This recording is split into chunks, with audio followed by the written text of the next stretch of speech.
Hello students, welcome to RNM Academy channel.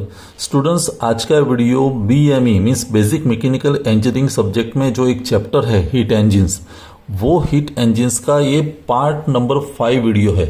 This is part 5, ये याद रखें, part 5।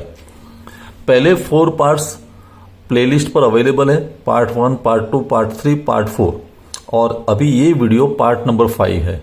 बाद में पार्ट 6 से सभी वीडियोस अवेलेबल है। एक मिसिंग था तो वो वीडियो मैं आज बना रहा हूं।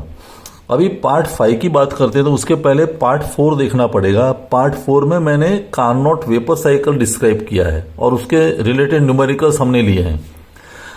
यहां है ये पार्ट 5 जो है वो रैंकाइन साइकिल पर आधारित है। इसका टाइटल है रैंकाइन साइकिल। तो अभी हमें रैंकाइन साइकिल देखना है। रैंकाइन साइकिल किस तरह से डिफरेंट है compare to Carnot vapour cycle, वो पहले समझना जरूरी है। अगर कार्नोट वेपर साइकिल की बात करें तो उसमें कंप्रेसर था। ये कंपोनेंट जो है मैं यहाँ हाईलाइट कर रहा हूं, बाकी सभी कंपोनेंट सेम है, बॉयलर है, टरबाइन है, कंडेंसर है, लेकिन यहाँ फीड पंप की जगह कंप्रेसर है। तो रैंकाइन साइकिल में compressor is replaced by pump. Compressor की जगह क्या है? पंप है। और हमें पता है कि compressor is a large power consuming device, बहुत ज्यादा पावर कंजप्शन होता है। पंप में इतना पावर कंजप्शन नहीं है। The power consumption of pump is very very negligible compare to compressor. तो अभी यहां जो 4 कंपोनेंट्स इन्वॉल्व है उसकी बात करते हैं, फिर बाद में बात करते हैं पीवी डायग्राम की और टीएस डायग्राम। तीनों चीज साइमल्टेनियसली हम डिस्क्राइब करने वाले हैं। तो पहले बात करते हैं 4 प्रोसेसेस की। तो मैं प्रोसेसेस यहां लिख रहा हूं। एक शुरुआत करते हैं प्रोसेस 3-4, फिर 4-1, फिर 1-2 एंड 2-3। अभी बात करते हैं 3-4 प्रोसेस। देखो यहां 3-2-4, तो 3-4 में बीच में कौन है? Component pump. तो 3-4 process is related with pump. फिर 4-1 बीच में कौन सा कंपोनेंट आया? बॉयलर। तो 4-1 process is related with boiler, समझ लीजिए। फिर 1-2 प्रोसेस, 1 और 2 के बीच टरबाइन है, तो 1-2 process is associated with turbine.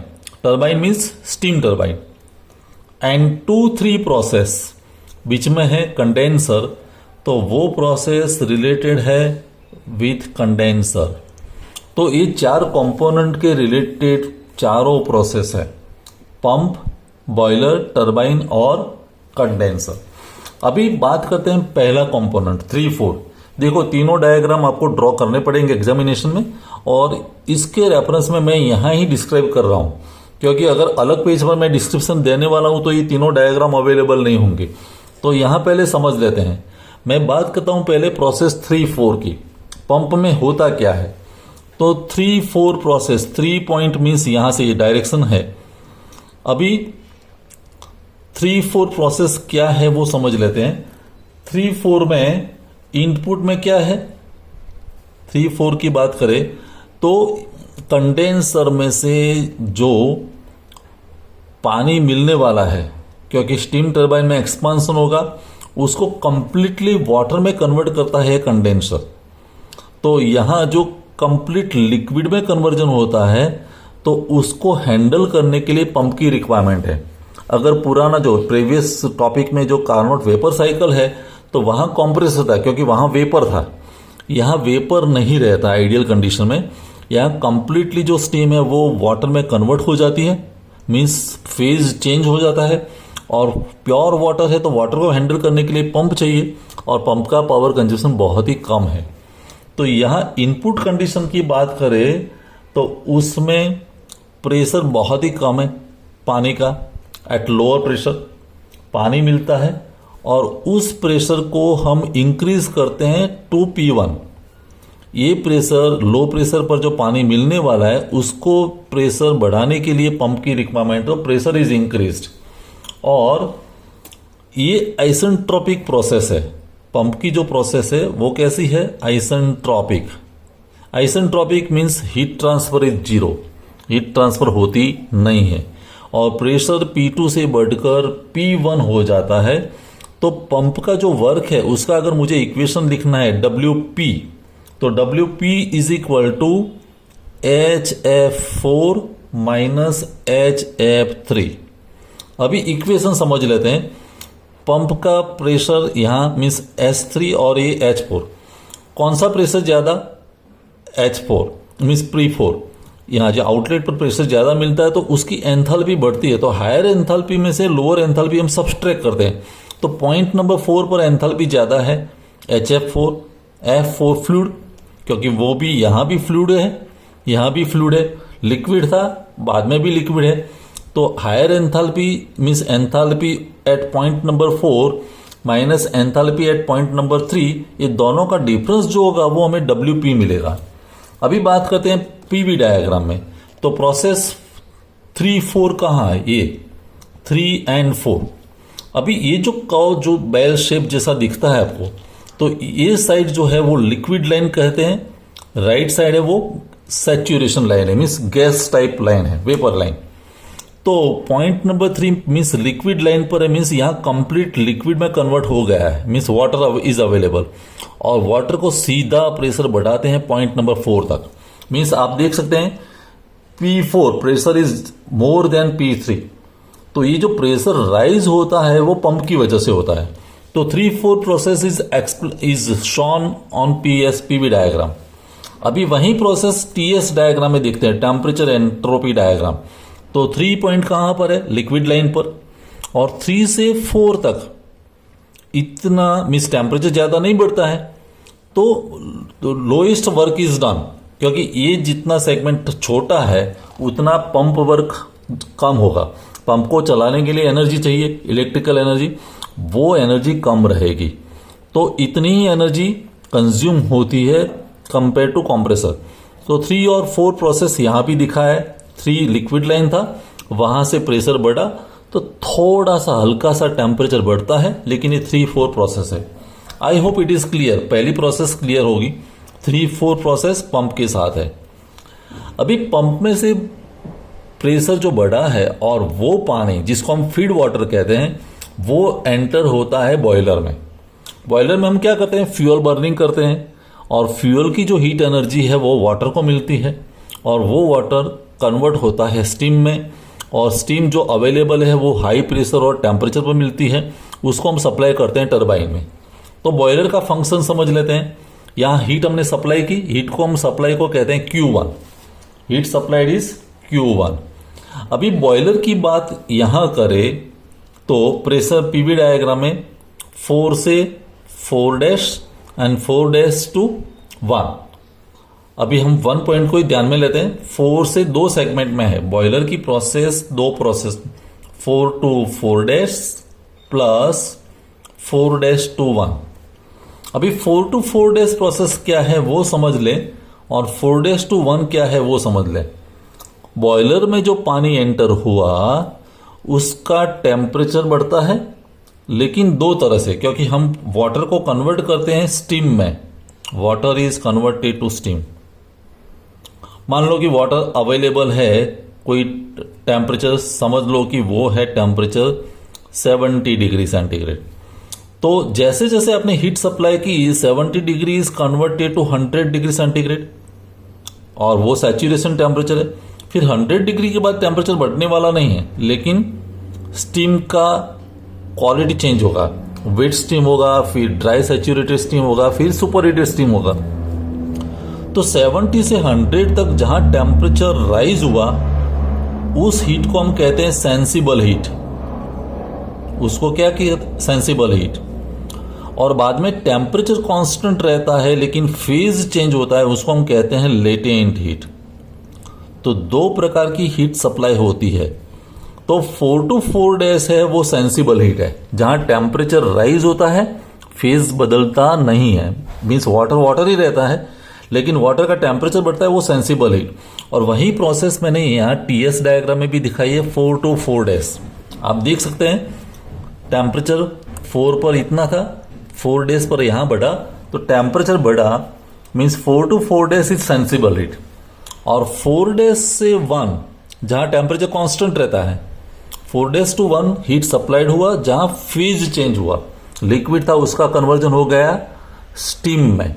तो 100 डिग्री सेंटीग्रेड पर जो वाटर अवेलेबल था वो 100 डिग्री सेंटीग्रेड पर स्टीम में कन्वर्ट हो गया, तो वो पॉइंट आया 1। तो 4-1 इज लेटेंट हीट है। तो बॉयलर में दो प्रकार की हीट सप्लाई होती है, वो आपको समझ में आना चाहिए, sensible heat and latent heat. अभी बॉयलर में जो हीट सप्लाइड हुई, देख ले, मैं यहां लिखता हूं बॉयलर में जो हीट सप्लाइड हुई वो Q1 है। Q1 को हम कैसे लिख सकते हैं, higher enthalpy minus lower enthalpy. तो बॉयलर में हायर एंथैल्पी मीन्स 0.1 H1 और लोअर एंथैल्पी मीन्स जो पॉइंट आपका था 4 पॉइंट, यहां से यहां तक, तो हम क्या लिख सकते हैं H1 माइनस HF4। ये क्लियर होना चाहिए। Higher enthalpy means 1 and enthalpy at 0.4 means वो लिक्विड की एंथैल्पी थी HF4। अभी आपको सवाल होगा कि यहां 3 लाइन क्यों दिखाई है, यहां भी और यहां भी, तो वो बॉयलर के रिलेटेड में है, वो समझ लेते हैं। अगर मैं बॉयलर में हीट देता हूं और वेट स्टीम जनरेट होती है तो वो वेपर लाइन को टच नहीं करेगी।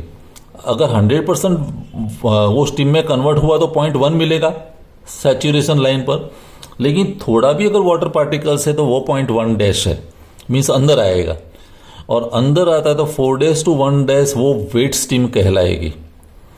अगर 100% कन्वर्ट होता है तो ड्राई सैचुरेटेड स्टीम, और अगर और भी हीट सप्लाई ज्यादा हुआ तो वो superheated steam means 1 double dash. तो 3 स्टेज है, depending upon the heat supplied steam has 3 stages, wet steam, dry saturated steam and superheated steam. किस प्रकार की आप हीट देते हैं उसके ऊपर आधारित है। तो यहां हमने तीनों प्रोसेस कंसिडर की है। 0.1 dash is wet steam, dry saturated steam and superheated steam.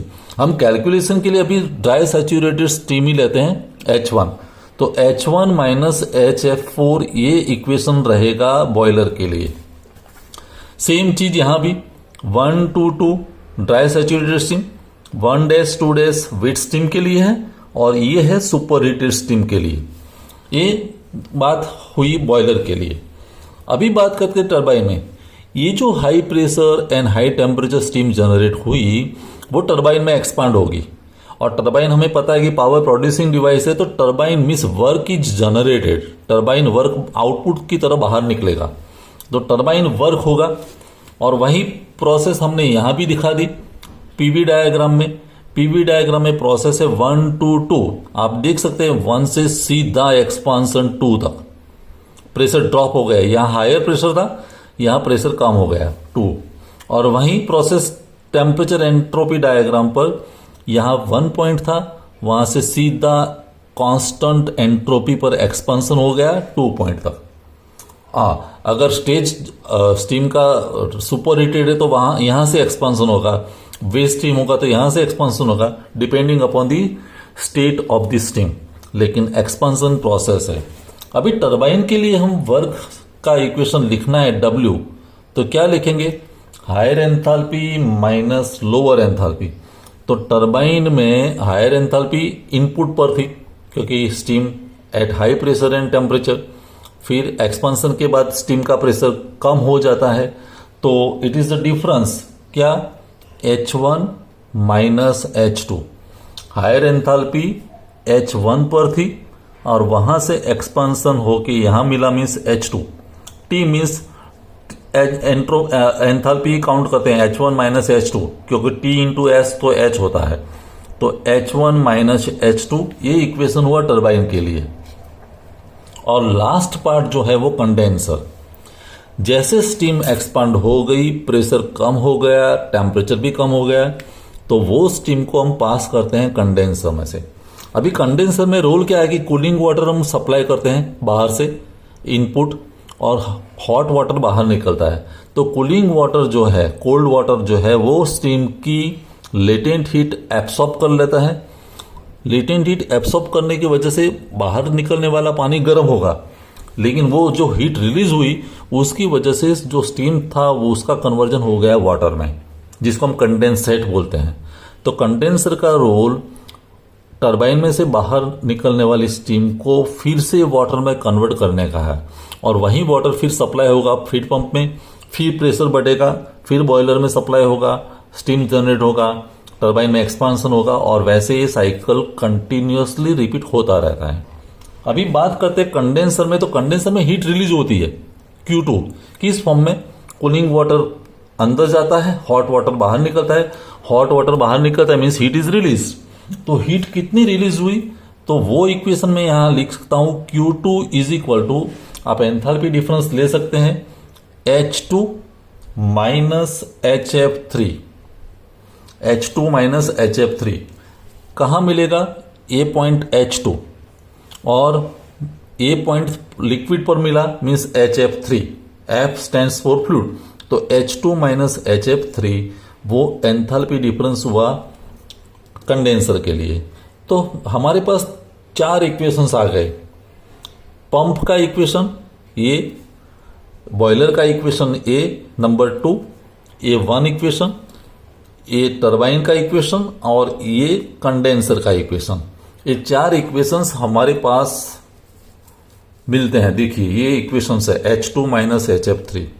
अभी ये इक्वेशंस को ध्यान में रख के we can derive the equation for efficiency. तो स्टूडेंट्स देखिए, रैंकाइन साइकिल की एफिशिएंसी की बात करते हैं तो हम लिख सकते हैं यहां ईटा रैंकाइन, रैंकाइन साइकिल की efficiency eta Rankine is equal to net work done, और वो नेटवर्क करने के लिए हमें जो हीट सप्लाइड करनी पड़ी वो heat supplied means Q1, W net upon Q1। अभी W नेट क्या हुआ, तो टरबाइन ने जो वर्क प्रोड्यूस किया वो, उसमें से पंप ने थोड़ा सा वर्क कंज्यूम किया वो, तो वो नेटवर्क मिलेगा, और ये Q1। नेटवर्क की थ्योरी समझ लेते हैं। टरबाइन बहुत large amount of work is generated, turbine बहुत ही हाई पावर प्रोड्यूस करता है, सामने थोड़ा सा पावर खर्च करते हैं पंप को चलाने के लिए, तो वो खर्च माइनस कर ले और जो जनरेशन है वो उसको आगे लिखते, तो WT माइनस WP वो नेट वर्क हुआ, इतना वर्क जनरेट हुआ, और वो वर्क जनरेट करने के लिए हमने कितनी हीट कंज्यूम की, तो वो बॉयलर में आपने जो हीट सप्लाई की वो Q1, तो WT minus WP divided by Q1। अभी WT का इक्वेशन मैंने लिखा है, देखो H1 minus H2 turbine work, तो मैं लिख देता हूं H1 minus H2 minus WP pump work, ये लिखा WP कितना है HF4 माइनस HF3, और हीट सप्लाइड बॉयलर में, तो हीट सप्लाइड बॉयलर में भी इक्वेशन हमारे पास है H1 minus HF4, H1 minus HF4। ये बात समझ में आनी चाहिए, ये टरबाइन वर्क है, ये पंप वर्क है, और ये हीट सप्लाइड है। अभी जो नॉर्मली क्या करते हैं कि जो टरबाइन वर्क प्रोड्यूस होता है उसके सामने जो पंप पावर कंजप्शन करता है वो बहुत ही कम है, निग्लिजिबल है। मान लो कि हमारे पास 100 रुपीज़ है और 1 रुपये का खर्च करते तो 1 रुपया काउंट करने की जरूरत नहीं है, तो सिमिलरली यहाँ उसको हम निग्लेक्ट कर लेते हैं, दिस कैन बी निग्लेक्टेड। तो सिंप्लीफाई करते हैं तो क्या लिख सकते हैं, सिर्फ H1 minus H2 major turbine work divided by H1 minus HF4। तो ये जो इक्वेशन मिला रैंकाइन साइकिल की एफिशिएंसी का इक्वेशन है, और ये इक्वेशन आपको डिराइव करना है। रैंकाइन साइकिल की efficiency means turbine work divided by heat supply, जहां हम पंप जो पावर थोड़ा सा कंज्यूम करता है उसको हम निग्लेक्ट कर लेते हैं। तो इस तरह से ये रैंकाइन साइकिल काम करता है। आपको तीनों डायग्राम समझ में आ गए होंगे, पहला लाइन डायग्राम, दूसरा पीवी डायग्राम, तीसरा टीएस डायग्राम, फिर चारों कंपोनेंट का फंक्शन और 4 प्रोसेसेस आपको समझ में आ गई होगी, और उस पर से ईटा आर का इक्वेशन। तो students I hope that concept is clear. फिर भी अभी कोई डाउट है, क्वेरी है तो कमेंट सेक्शन में जरूर लिखें, क्योंकि ये साइकिल जनरली कंपेयर होता है कार्नोट वेपर साइकिल के साथ। कार्नोट वेपर साइकिल का वीडियो अगर आपने नहीं देखा है तो वो प्रीवियस वीडियो है, पार्ट नंबर 3 और 4 दोनों हैं, वो आप एक बार देख सकते हैं। मैं लिंक दे रहा हूँ प्लेलिस्ट की डिस्क्रिप्शन में। और वहाँ हमारा कॉम्प्रेसर था। कॉम्प्रेसर बहुत ही पावर कंज्यूम करता है, क्योंकि कॉम्प्रेसर को हैंडल क्या करना है, वेपर। पंप को वेपर नहीं हैंडल करना है, पंप को लिक्विड हैंडल करना है, और कॉम्प्रेसर हमेशा पावर कंजप्शन ज़्यादा करता है। आपको पता होगा कि जैसे हम रेफ्रिजरेशन और एक एयर कंडीशनर में कंप्रेसर यूज करते हैं तो उसका पावर बिल ज़्यादा आता है, लेकिन जो पंप यूज करते हैं जिसको हम नॉर्मल लैंग्वेज में मोटर बोलते हैं पानी के लिए, तो वो पावर कंजप्शन बहुत ही कम है। तो इसकी वजह से इसको हम कहते हैं modified Carnot vapour cycle. Rankine cycle is means it is Carnot cycle को मॉडिफाई किया, और कार्नोट साइकिल को मॉडिफाई किया तो हमें ये रैंकिन साइकिल मिला, ऐसा हम मान सकते हैं। ठीक है दोस्तों, मिलते हैं नेक्स्ट वीडियो में। Thank you for watching, thank you very much. अगर आपको ये वीडियो पसंद आया है और आप मेरे चैनल पर नए हैं तो प्लीज मेरे चैनल को लाइक कीजिए, शेयर कीजिए और सब्सक्राइब जरूर कीजिए। Thank you very much.